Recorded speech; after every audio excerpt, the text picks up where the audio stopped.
अखिलेश के monsoon offer को RSS ने किया क्रैश। टॉप 5 नेताओं से होगी मुलाकात।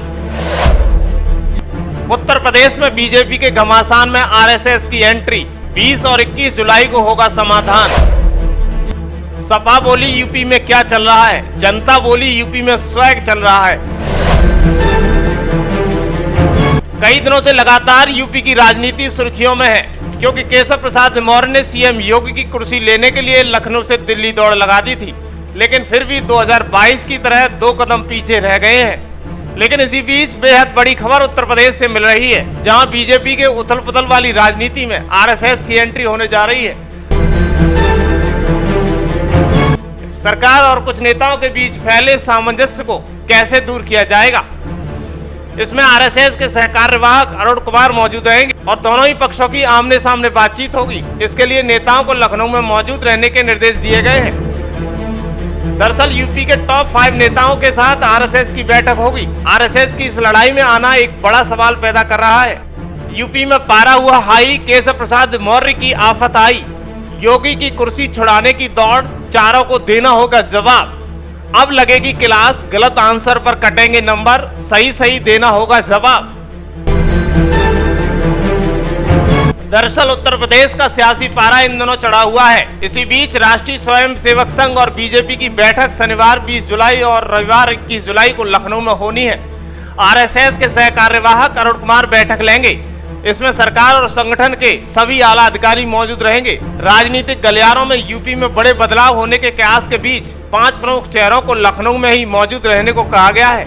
ये 5 नेता CM Yogi Adityanath, deputy CM Keshav Prasad Maurya, उप मुख्यमंत्री ब्रजेश पाठक, प्रदेश अध्यक्ष भूपेंद्र चौधरी व संगठन महामंत्री धर्मपाल सिंह मौजूद रहेंगे।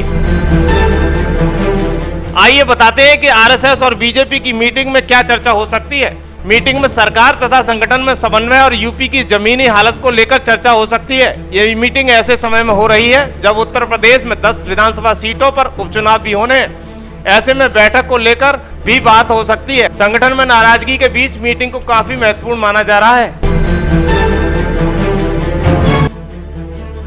मीटिंग की महत्ता को देखते हुए CM Yogi Adityanath, deputy CM Keshav Prasad Maurya और प्रदेश अध्यक्ष भूपेंद्र चौधरी तक इसकी तैयारियों में लगे हुए हैं। इस कारण केशव प्रसाद मौर्य का प्रयागराज का दौरा भी टल गया है। दरअसल लोकसभा चुनाव के नतीजों के बाद उत्तर प्रदेश की राजनीति गरमाई हुई है। यूपी में बीजेपी की सीटें कम होने के बाद से ही पार्टी के नेता लगातार बयानबाजी कर रहे हैं। इसको लेकर समाजवादी पार्टी के अध्यक्ष अखिलेश यादव बीजेपी पर आए दिन कटाक्ष कर रहे हैं। लेकिन आपने ये भी देखा होगा कि अगर घर में लड़ाई होती है तो पड़ोसी पहले देखने लगता है कि मरे या नहीं मरे।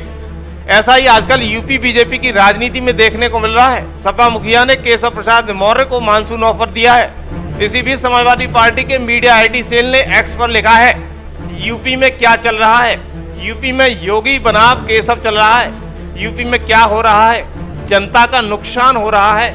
यूपी में क्यों हो रहा है, भ्रष्टाचार के पैसों का बंटवारा, कुर्सी का लालच, दलाली, मलाईदार मंत्रालय लेकर भ्रष्टाचार करने की छूट के लिए सब आपसी खींचतान हो रहा है। नहीं चाहिए भाजपा। फिर क्या था, एक्स यूजर कहां चुप रहने वाले थे। ईंट का जवाब पत्थर से दिया। उन्होंने जमकर ट्रोल करना शुरू किया, जिसके एवज में सोशल मीडिया पर समाजवादी पार्टी और नेताओं को तगड़ा जवाब दे दिया है। प्रोफेसर सरिता सिंह लिखती हैं, यूपी में बाबाजी का स्वैग चल रहा है, इससे विपक्ष में कुछ खास जल रहा है। यूपी में विकास चल रहा है, विपक्ष साफ हो रहा है। यूपी आगे बढ़ रहा है, विपक्ष हाथ मल रहा है। यूपी में डबल इंजन है, पुरजोर पर ठगबंधन कर रहा, हाय हाय का शोर। आपको क्या लगता है, आरएसएस की इस आमने सामने की रणनीति से आपसी मतभेद दूर होंगे? क्या केशव प्रसाद मौर्य बनाम योगी वाला मामला शांत हो पाएगा, या फिर इसका परिणाम सीएम योगी और केशव प्रसाद मौर्य दोनों को झेलना पड़ेगा?